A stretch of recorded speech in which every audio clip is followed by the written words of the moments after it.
think it's only right I tell the story of Richard. I'm gonna just string this as I go along. No premeditated. It's just all off the top. Story of Richard. Richard was a very successful man. When we look in the media and things like this, Richard was even seen as a very wealthy man. He was seen as very selfish. This is how the media portrayed him.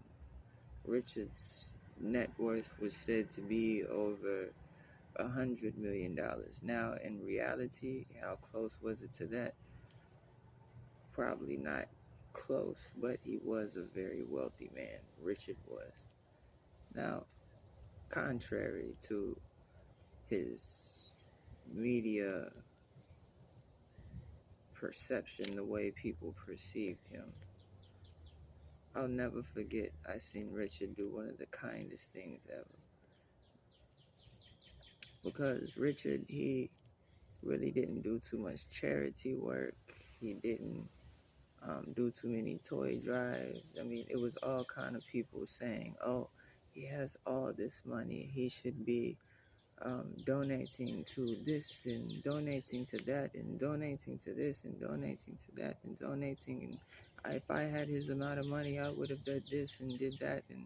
And that's where his selfish perception or his selfish identity, the way people perceive him, that's where that came from. That's where that comes from. But Richard, he gave very directly to people. When he did give, it was almost God-like with the blessings, so to say, because God gives very discreet and directly.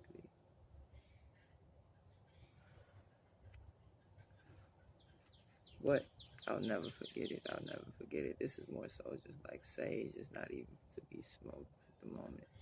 But I'll never forget it.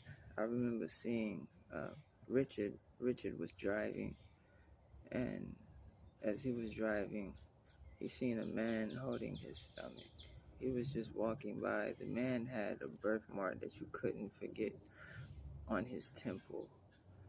So it was very identifiable, so to say.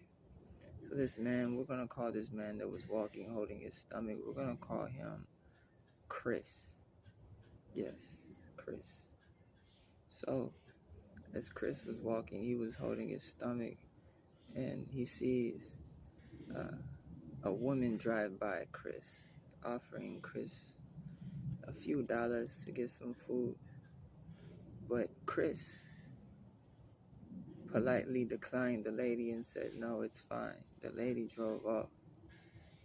And, Richard was just watching all this as he was sitting at a stoplight.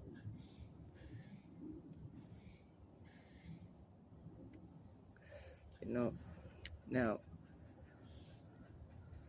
Richard is just continuing on his destination. Later on, Richard stopped by the bar to get some chicken wings. The bar, what happens at the bar, why people go to the bar mainly. It's couples or bearded men looking for one night stands and sleazy women looking for the same. But anyways, so as Richard, he just went in there to get some chicken wings. As Richard is leaving the bar, he's walking out the front of the bar, right? Richard, very wealthy man. He's just smiling, and he notices as he's walking out the bar, the first thing he seen was a car parked in front of the bar. He noticed the birthmark. So immediately he was like, "Oh, this is the man named Chris." So as Richard is walking out the bar, sees Chris with the birthmark. He has a ski mask over his head, and he has his other hand just, kind of sitting on his holster. Now, as Chris sees Richard walking out, Chris starts to pull the ski mask down. As Chris starts to pull the ski mask down, Richard laughs, smiles at Chris, begins to rub his beard. And then Chris starts to smile, and then he begins to take his ski mask and rise it back above his head. And they just laughed historically at each other. What did Richard do? After that, Richard walked up to the car. Richard dropped at least $20,000 in cash right on Chris like it was nothing, and just continued throughout his day. See, Richard he gave in very discreet, direct ways, almost godlike, like I said earlier. He didn't like to be seen for the good he did, and rather just do it.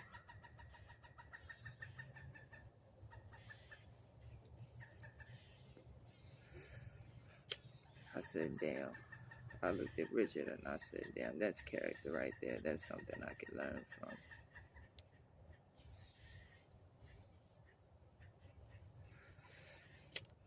But he was seen as a very selfish man.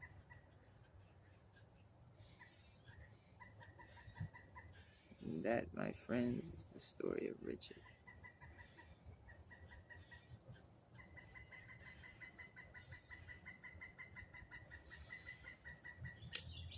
All these stories seem to have a moral to them.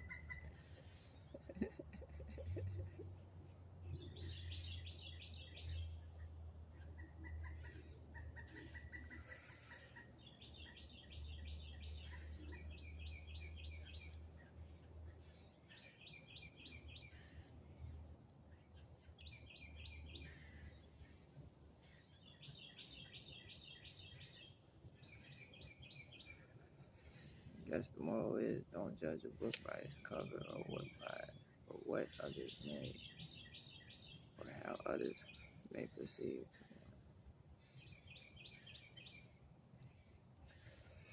until you do for yourself.